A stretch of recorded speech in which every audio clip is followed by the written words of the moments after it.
یا رب لک الحمد کما ینبغی لجلال وجهک وعظیم سلطانک اشہد ان لا الہ الا اللہ واشہد ان محمدا عبدہ ورسولہ صلی اللہ علیہ وسلم اما بعد فاعوذ باللہ السمیع العلیم من الشیطان الرجیم من حمزہ ونفخہ ونفثہ بسم اللہ الرحمن الرحیم۔ کل کے سبق کے اندر اللہ رب العالمین نے اس بات کے متعلق ارشاد فرمایا تھا کہ ہم نے ان کی طرف کتاب بھیجی تھی جو تفصیل سے سارے مسائل اس کے اندر بیان کر دیے گئے تھے۔ وہ کتاب ہدایت والی بھی تھی اور رحمتوں والی بھی تھی۔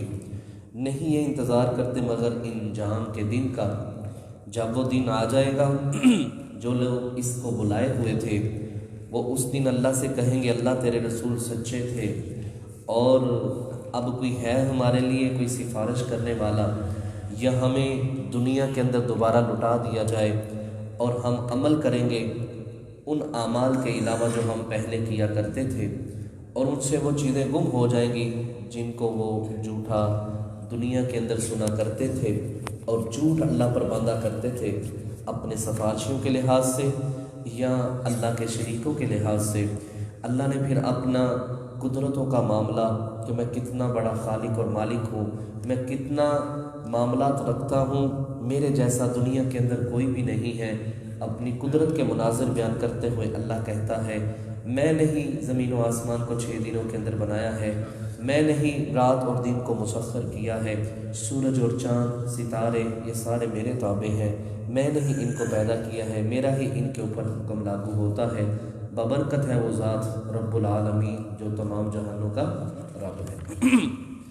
آج کا جو سبق ہے وہ صفحہ نمبر 52 ہے اور آیت نمبر 55 ہے۔ آج کے سبق کے اندر اللہ رب العالمین اس حوالے سے بات کریں گے کہ پیچھے جس طرح اللہ نے کہا ہے سب کچھ کرنے والی ذات میں اللہ ہوں، سب کچھ بنانے والی، سب کچھ تابع، جو کچھ بھی ہے سب کچھ میرے لیے ہے، تو حضرت انسان تیرے لیے بھی یہ کافی ہے کہ تم میرے سامنے ہی اپنے ہاتھ اٹھائے، مجھ سے مناجات کر، مجھ سے مانگ، جو چاہیے میں دوں گا۔ اسی لحاظ سے زمین کے اوپر فساد نہ کرو۔ پھر جب بارش آنے لگتی ہے ہواؤں کو پہلے میرا رب بھیجتا ہے، جس طرح مردہ زمین کو اللہ زندہ کرتا ہے اسی طرح قیامت والے دن اللہ مردوں کو بھی زندہ کرے گا۔ مزید بات انشاءاللہ ہم سبق کے اندر پڑھیں گے۔ فرمایا ادعو، پکارو، ربکم، اپنے رب کو، تضرعا، عاجزی انکساری کے ساتھ، وخفیہ، اور چپکے چپکے سے، عاجزی انکساری کے ساتھ، پورے خلوص کے ساتھ، یعنی دعا مانگ رہا ہے، دھیان اوپر ہے، نیچے ہے، ادھر ہے، ادھر ہے، اور عجیب و غریب ہمارے معاشرے کے اندر ایکشن لگائے جاتے ہیں، معاملات ہیں، کوئی اس طرح مانگ رہا ہے، کوئی اس طرح مانگ رہا ہے، عجیب و غریب سی صورتحال بنی ہوئی ہے۔ اللہ کہتا ہے مجھ سے مانگو تضرعا، اخلاص کے ساتھ، عاجزی کے ساتھ، انکساری کے ساتھ، خوبصورت انداز کے ساتھ۔ پیارے نبی صلی اللہ علیہ وسلم دعا کرتے تھے تو آپ کے بغلوں کی سفیدی نظر آتی تھی۔ ہمیں سنت کے مطابق اس طرح ہاتھ اٹھا کے دعا کرنی چاہیے، اگر نہیں تو چلو کم از کم کوئی ایسا طریقہ کار تو بنانا چاہیے جس کے ساتھ انسان خوبصورت لگے کہ اپنے رب سے دعا کر رہا ہے، اپنے رب سے مناجات کر رہا ہے، اپنے رب سے باتیں کر رہا ہے۔ یہ کیا طریقہ ہوا عجیب و غریب، لوگوں کو دکھلانے کے لیے یا اپنے آپ کو اتنا بڑا سمجھنا کہ میں ایسے دعا مانگتا ہوں۔ تضرعا، اچھے طریقے سے، احسن طریقے سے رب سے مناجات کرے، خالق اور مالک کے سامنے کھڑا ہے۔ ادھر کسی افسر کے پاس جانا ہو، بات چیت کرنی ہو، اپنے آپ کو بڑا ٹینشن اور پورے وثوق کے ساتھ کھڑا ہوتا ہے کہ میں ایک افسر سے بات کر رہا ہوں، تو جو شہنشاہ ہے، جو مالک الملک ہے، جو خالق اور مالک ہے، جو کل کائنات کا رب ہے، اس کے سامنے بندہ کھڑا ہو، اس کے سامنے بندہ باتیں کر رہا ہو، مناجات کر رہا ہو، اور بندے کے اندر کوئی عاجزی انکساری نہ ہو، پورے خشوع و خضوع کے ساتھ اپنے دعا کے اوپر پوری توجہ ہو، پورا دھیان ہو، اور پھر اللہ سے مانگے، انشاءاللہ دعا مانگنے کے ساتھ بھی اس کو لطف آئے گا انشاءاللہ، اس طرح لطف نہیں آئے گا۔ دوسری بات اللہ کہتا ہے وخفیہ، چپکے چپکے سے، رات کو سارے سوئے ہوئے ہیں، ایک کونے میں بیٹھ کے اللہ سے دعا مانگو، اللہ اکبر، یہ جو چپکے سے دعا کرنا نا میرے بھائیوں، یہ ایک اپنا ہی ایک منظر ہوتا ہے، اور اس کا ایک اپنا ہی لطف اور مزہ ہے۔ حقیقت بات ہے، رب کو پتہ ہے یا مجھے پتہ ہے میں نے جو کچھ کیا ہے، کسی کو نہیں پتہ، اور مجھے پتہ ہے کہ میں نے اپنے رب کو کس طرح منانا ہے۔ اپنے رب کے سامنے سب کچھ کھول کے رکھ دو، اللہ تجھ سے کون سی بات چھپی ہوئی ہے؟ یہ تیرے سامنے مسئلہ ہے، تو اس مسئلے کو بھی جانتا ہے، اس گناہ کو بھی جانتا ہے، فلاں دن ایسے ہو گیا تھا، فلاں دن ایسے ہو گیا تھا۔ اللہ تیرا بندہ ہوں، تو میرا خالق اور مالک ہے، تو پردے ڈالنے والا ہے، تو ہی پردے ڈالے ہوئے ہے۔ اللہ اگر ان پردوں کو تو اٹھا لے گا، میرے گناہوں کو عیاں کر دے گا، اللہ میرے پلے کیا کچھ رہ جائے گا۔ اللہ اکبر۔ کل قیامت والے دن اللہ کے پاس ایک بندہ ایسا بھی آئے گا، اللہ اس کو اپنے پردوں کے اندر لے لے گا، اللہ پھر اس سے ایک ایک گناہ کا اقرار کروائے، اور میرے بندے یہ گناہ کیا تھا؟ ہاں اللہ کیا، یہ کیا، یہ کیا، ہاں جی کیا۔ اللہ اکبر۔ لیکن دنیا کے اندر بھی میرے رب نے اس کے عیبوں پہ پردہ ڈالا تھا، اور اس بندے نے بھی اپنے عیبوں کے اوپر پردہ ڈالے رکھا تھا، کسی کو گناہ بتلایا نہیں تھا، یہ مجھ سے یہ بھی گناہ سرزد ہو گیا ہے۔ اللہ کہے گا وہ میرے بندے، باہر ساری کائنات کھڑی ہے، لوگ کھڑے ہیں، جس طرح میں نے دنیا کے اندر تیرے گناہوں پہ پردہ ڈالا تھا، آج بھی تیرے گناہوں پہ پردہ ڈالتا ہوں، اور تجھے ہمیشہ کی جنت کا حقدار بنا دیتا ہوں۔ سبحان اللہ۔ اور کچھ ایسے بد نصیب ہوتے ہیں جو دنیا کے اندر اپنے عیب، اپنے گناہ خود لوگوں کو بیان کرتے ہیں، کل قیامت والے دن اللہ ایسے لوگوں کے عیبوں پہ، گناہوں پہ پردہ نہیں ڈالے گا۔ اور میرے بھائیوں، کبھی اپنا گناہ نہ بیان کیجیے گا کسی کے سامنے، اپنے رب کے سامنے بیان کیجیے گا۔ یہاں ایک لفظ ہے خفیہ، چپکے سے۔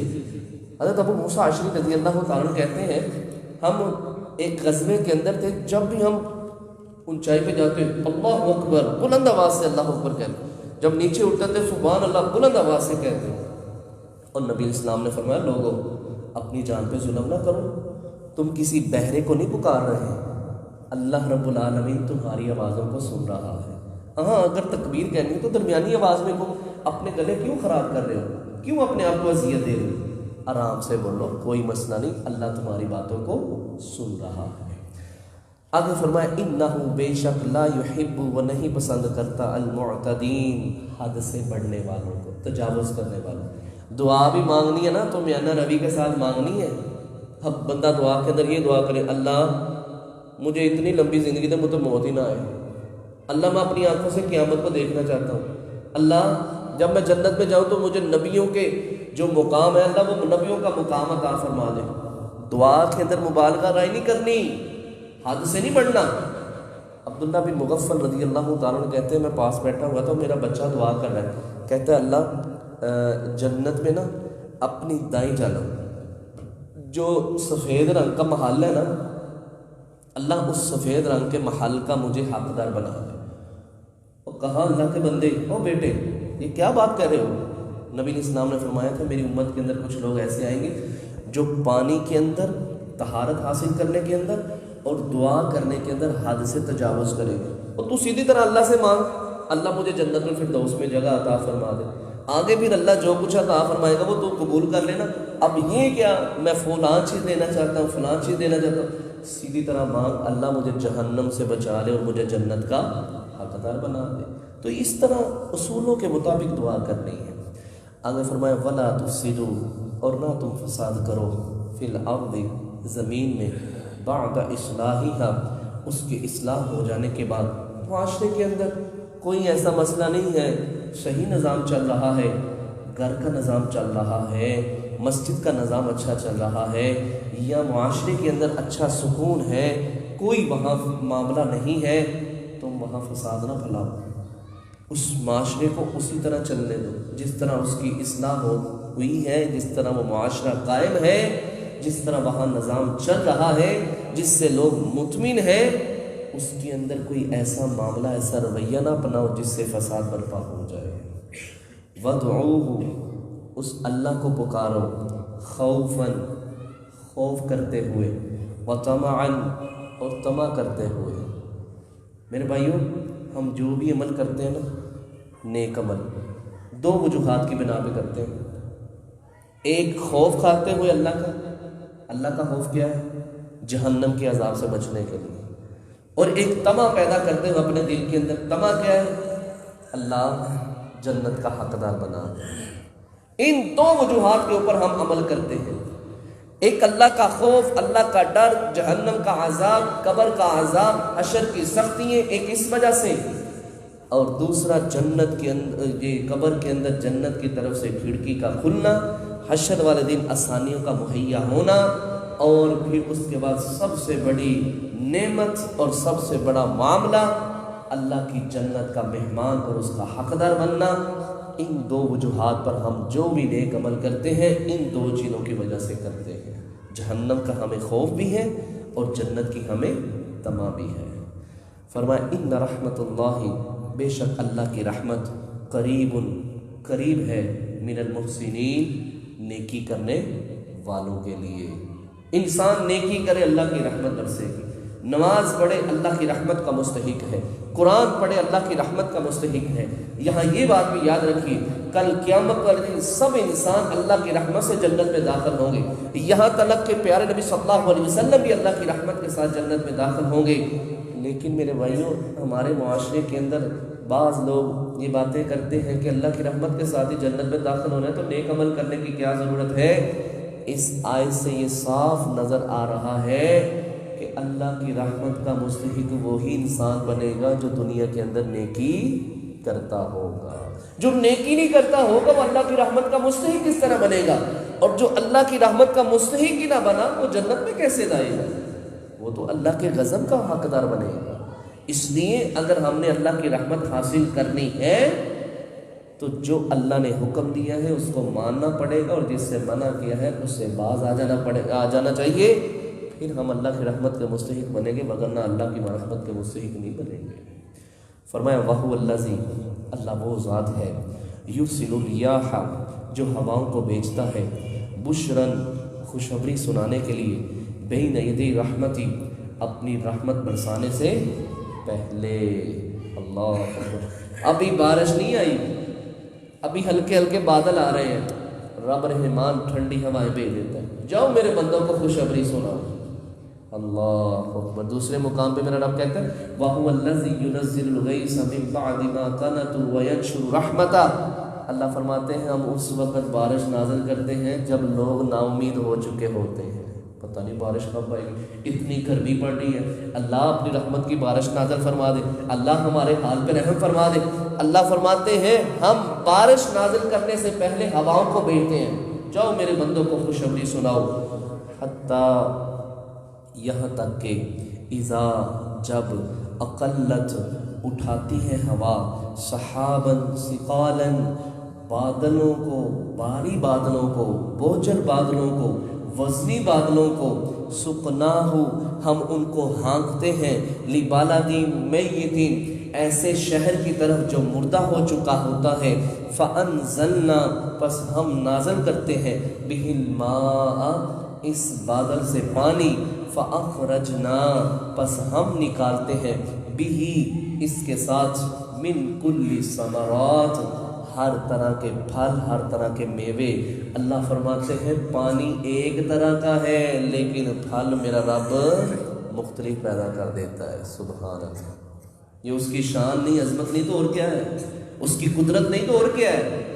باغ مختلف ہے، پانی ایک ہے، اللہ نے سارے باغ کو پانی لگایا، امرود نے اپنا پھل دیا، سیب کے باغ نے اپنا پھل دیا۔ اور یہ بات یاد رکھیے، نبی علیہ الصلوۃ والسلام نا جب یہ بادل آتے اور ہوا کا تیز چلنے والا معاملہ ہوتا تو نبی صلی اللہ علیہ وسلم کبھی گھر کے اندر، کبھی باہر، کبھی اندر، کبھی باہر، آپ کا چہرہ متغیر ہو جاتا، آپ صلی اللہ علیہ وسلم پریشان ہو جاتے۔ ایک دن اماں جی عائشہ رضی اللہ تعالی عنہا نے پوچھ لیا اللہ کے نبی صلی اللہ علیہ وسلم، یہ آپ کی کیفیت کیوں اس طرح بن جاتی ہے، آپ پریشان کیوں ہو جاتے ہیں؟ فرمایا عائشہ یہ بات یاد رکھو، ہم سے پہلے ایک قوم گزری ہے، ان کو بارش کی اشد ضرورت تھی، بارش نہیں ہو رہی تھی اس قوم کے اوپر، انہوں نے بادل دیکھے، فلما رأوا عارضا مستقبل اودیتہم قالوا ھذا ممطرنا، یہ بادل آ رہے ہیں، یہ ہمارے اوپر اللہ کی رحمت برسائیں گے، پانی برسائیں گے، ہماری شدت گرمی کم ہو جائے گی۔ نبی صلی اللہ علیہ وسلم فرماتے ہیں عائشہ جب وہ بادل ان کے اوپر آ گئے نا، اس دن وہ بارش نہیں لے کے آئے تھے، بلکہ اس دن بارش کے بدلے اللہ نے بادلوں سے آگ برسائی تھی۔ اللہ اکبر۔ عائشہ جب تک بارش شروع نہیں ہو جاتی مجھے محمد صلی اللہ علیہ وسلم کو سکون نہیں آتا۔ اللہ اکبر۔ یہ بعض دفعہ بادل ہی اللہ کی طرف سے عذاب بن کے آ جاتے ہیں۔ دیکھیں نا نوح علیہ السلام کی قوم پر جب عذاب آیا تھا، وفارت تنور، تندور نے بھی پانی نکالا، جو کبھی آگ نکالتا ہے، سمندروں نے بھی پانی نکال دیا، نہروں کے اندر بھی پانی آ گیا، اور آسمان نے بھی پانی بہایا۔ یہ اس طرح پانی ملا اور ایک سیلاب جیسے صورتحال اختیار کر گیا۔ فرمایا عائشہ جب تک بارش نہیں نازل ہوتی تب تک مجھے سکون نہیں آ سکتا۔ اور یہ بات یاد رکھیے، بارش ہوتی ہے تو سوائے اللہ کے حکم کے کسی اور طریقے سے نہیں ہوتی۔ نبی علیہ السلام نے حدیبیہ کے مقام پہ نماز پڑھائی تو فجر کی نماز کے بعد نبی علیہ السلام نے فرمایا تمہیں پتہ ہے اللہ کیا کہتے ہیں؟ فرمایا اللہ اور اس کے رسول بہتر جانتے ہیں۔ فرمایا اللہ فرماتے ہیں آج کچھ لوگوں نے میرے اوپر ایمان رکھتے ہوئے صبح کیا اور کچھ نے میرے اوپر کفر کرتے ہوئے صبح کیا۔ فرمایا صحابہ نے اللہ کے رسول وہ کس طرح؟ فرمایا جن لوگوں نے تو یہ کہا کہ یہ اللہ کی رحمت ہوئی ہے، اللہ کے حکم سے نازل ہوئی ہے، یہ تو اللہ پر ایمان رکھتے ہیں، اور جن لوگوں نے یہ کہا کہ یہ فلاں ستارہ فلاں جگہ پر گیا ہے، فلاں جگہ پر اس طرح ہوا ہے، یا فلاں جگہ پر میلہ لگا ہوا ہے، اس کی وجہ سے یہ ہوائیں چلی ہیں، اس کی وجہ سے بارش آئی ہے، اس انسان نے اللہ کے ساتھ کفر کیا ہے۔ تو میرے بھائیو جب بھی ہوا چلے، جب بھی بارش نازل ہو، اس کو ہم نے اللہ کا حکم تصور کرنا ہے، کسی اور چیز کے ساتھ اس بات کو منسوب نہیں کرنا۔ فرمایا کذالک، اسی طرح نخرج الموتى، ہم نکالیں گے مردوں کو۔ جس طرح ہم بنجر زمین کے اوپر بارش نازل کرتے ہیں، مردہ زمین ہو چکی ہوتی ہے، بارش نازل کرتے ہیں، اللہ وہاں سے فصلیں پیدا کرتا ہے، پھل پیدا کرتا ہے، اسی طرح ہم مردوں کو اوپر بھی کل قیامت والے دن بارش نازل کریں گے۔ لعلکم تذکرون، ہم ان کو اٹھائیں گے تاکہ لوگ ان باتوں سے نصیحت حاصل کر لیں۔ نبی علیہ السلام نے فرمایا سور کے اندر پھونکا جائے گا، سارے لوگ ایک طرف گر جائیں گے۔ اللہ اکبر۔ پھر ان کے اوپر میرا رب شبنم جیسی بارش نازل کرے گا۔ بعض تفاسیر کے اندر لکھا ہے 40 دن بارش ہوتی رہے گی، اور ان لوگوں کے جسم اس طرح بنیں گے جس طرح فوری طور پہ تیزی کے ساتھ سبزی اگتی ہے نا، اتنی تیزی کے ساتھ ان کے اجسام بنیں گے، اور پھر دوبارہ سور کے اندر پھونکا جائے گا، سارے ہی اپنی قبروں سے زندہ کھڑے ہو جائیں گے۔ اللہ، یہ جو جسم بننے ہیں نا، یہ اللہ جب بارش نازل کرے گا نا اس وقت ہمارے جسم بن جائے گے، اور دوسری دفعہ جب سور کے اندر پھونکا جائے گا اس وقت لوگ زندہ پھر قبر سے اٹھائے جائیں گے۔ آخری بات، والبلد الطیب، جو اچھی زمین ہوتی ہے وہ اچھی فصل نکالتی ہے، یخرج نباتہ، اس سے اچھی انگوریاں نکلتی ہیں، اچھی فصلیں ہوتی ہیں، اچھی چیزیں پیدا ہوتی ہیں، بإذن ربہ، اللہ کے حکم سے، والذی، اور وہ زمین، خابوسا، جو نکمی ہے، خراب ہے، لا یخرج الا نقدا، نہیں وہاں سے نکلتی مگر ناقص چیزیں۔ یہ مومن اور کافر کی میرا رب مثال بیان کر رہا ہے۔ جو اچھا انسان ہوتا ہے نا، مومن، اللہ کا حکم ماننے والا، نبی کا حکم ماننے والا، وہ اچھا انسان ہے، اور اس سے لوگوں کو اچھائی کے فائدے ہوتے ہیں۔ دیکھیں نا، جو اچھی زمین ہے وہ اچھی فصل دے گی، لوگوں کو بھی فائدہ ہوگا اور لوگ اس سے لطف اندوز ہوں گے۔ اور جو بنجر زمین ہے جہاں بارش تو پڑتی ہے لیکن وہ لوگوں کو فائدہ نہیں دیتی، یہ نہ اس نے خود فائدہ حاصل کیا نہ لوگوں کو فائدہ دیا۔ اسی طرح مسلمان خود بھی فائدہ حاصل کرتا ہے، دوسروں کو بھی فائدہ دیتا ہے، رہا کافر منافق، نہ یہ خود فائدہ حاصل کرتا ہے نہ دوسروں کو فائدہ دیتا ہے۔ کذالک، اسی طرح، نصرف الآیات، ہم پھیر پھیر کے بیان کرتے ہیں آیتوں کو، لقوم یشکرون، تاکہ لوگ، قوم شکر گزار بن جائے، یا ایسی قوم کے لیے جو شکر گزار اللہ کی بنی ہوئی ہے۔ تو یہ تھا میرے بھائی آج کا سبق، جس کے اندر اللہ رب العالمین نے دعا کرنے کے اصول اور پھر اپنی رحمت برسانے کے لحاظ سے بات کی ہے، اور مردوں کا بھی کل قیامت والے دن زندہ ہونا یہ برحق ہے، اس کے اندر ذرہ برابر بھی شک نہیں ہے۔ اللہ سے دعا ہے اللہ رب العالمین ہم سب کو اکیلے وحدہ لا شریک اللہ ہی کی عبادت کرنے کی توفیق عطا فرمائے، اور جو بھی ہم نے مانگنا ہے اپنے خالق حقیقی سے مانگیے۔ اللہ ہر چیز دینے کے اوپر قدرت رکھتا ہے۔ اللہ ہم سب کی پریشانی، تکالیف، مصیبتیں اللہ اپنی رحمت سے دور فرما دے۔ سبحانک اللہم و بحمدک اشہد ان لا الہ الا انت استغفرک و اتوب الیک۔